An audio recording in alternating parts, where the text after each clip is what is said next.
नमस्कार मित्रांनो, स्वागत आहे आपल्या मराठी टेक्निक्सच्या मराठी यूट्यूब चॅनलमध्ये. मुख्यमंत्र्यांच्या अध्यक्षतेखाली मंत्रिमंडळ बैठक घेण्यात आली. या बैठकीमध्ये आशा सेविका, अंगणवाडी सेविका, दिव्यांग कर्मचारी, मेंढपाळ लाभार्थी तसेच शेती पिकांच्या नुकसानीसंदर्भात महत्त्वपूर्ण निर्णय घेण्यात आले आहेत. त्याबाबत सविस्तर माहिती आपण या व्हिडिओमध्ये पाहणार आहोत. त्यासाठी व्हिडिओ पूर्ण पहा. चॅनलवर नवीन असाल तर चॅनलला सबस्क्राईब करायला विसरू नका, जेणेकरून अशाच प्रकारच्या नवीन येणाऱ्या व्हिडिओचे अपडेट्स आपल्यापर्यंत लवकरात लवकर पोहोचतील. चला तर मग व्हिडिओला सुरुवात करूया.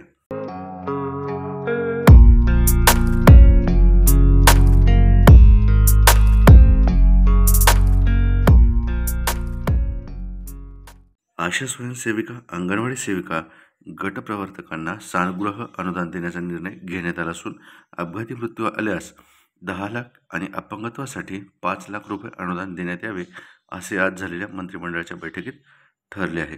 बैठकीच्या अध्यक्षस्थानी मुख्यमंत्री एकनाथ शिंदे होते. यासाठी प्रतिवर्ष अंदाजे 1,05,00,000 रुपये इतका निधी मंजूर करण्यात आला. हा निर्णय 1 एप्रिल 2024 पासून लागू करण्यात येईल.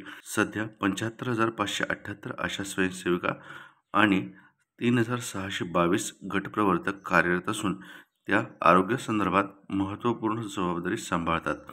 हे करताना अपघाती मृत्यू आल्यास किंवा अपंगत्व आल्यास त्यांना आर्थिक सहाय्य व्हावे यासाठी हा निर्णय घेण्यात आला. तसेच मेंढपाळ लाभार्थींना आता रक्कम ही थेट खात्यात जमा होणार आहे. त्यासाठी राजे यशवंतराव होळकर महामेश योजना पुढे सुरू ठेवणार आहेत.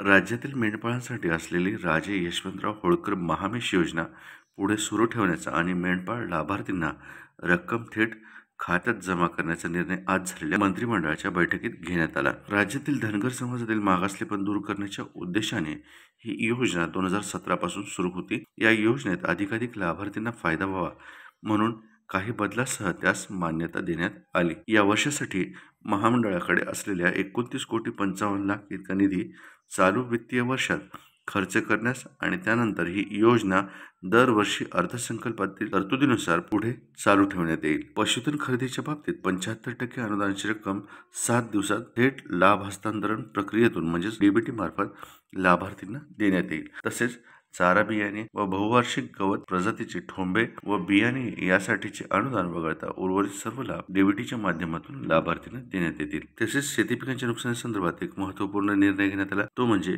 शेती पिकांचे नुकसान ठरविण्यासाठी लवकरात लवकर अद्ययावत प्रणाली विकसित करावी, जेणेकरून ही नुकसान भरपाई अधिक पारदर्शकतेने अचूकपणे देता यावी असा निर्णय आज झालेल्या मंत्रिमंडळ बैठकीत घेण्यात आला. 1 जुलै 2024 रोजी या संदर्भात झालेल्या मंत्रिमंडळ उपसमितीच्या बैठकीत सामान्यकृत फरक वनस्पती निर्देशांक म्हणजेच NDVI निकषासाठी पूर्ण अद्ययावत प्रणाली कृषी विभागामार्फत तयार होत नाही तोपर्यंत प्रचलित धोरणाप्रमाणे शेती पिकांना नुकसान भरपाई देण्याबाबत निर्णय झाला होता. राज्य शासनातील दिव्यांग कर्मचाऱ्यांसाठी 30 जून 2016 पासून पदोन्नतीसाठी आरक्षण लागू करण्याचा निर्णय आज झालेल्या मंत्रिमंडळाच्या बैठकीत घेण्यात आला. गट ड ते गट अ च्या पदांमध्ये पदोन्नतीमध्ये 4% आरक्षण 30 जानेवारी 2016 पासून लागू करण्यात येत आहे.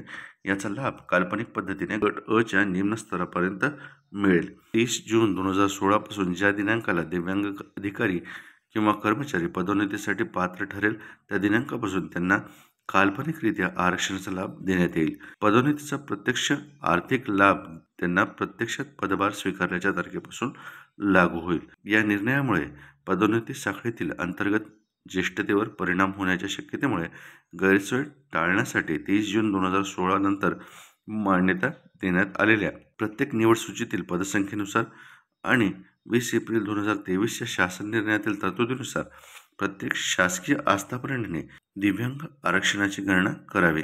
तसेच पात्र दिव्यांगांची संख्या पुरेशी नसल्यास अधिसंख्य पद निर्माण करावे असे देखील ठरले.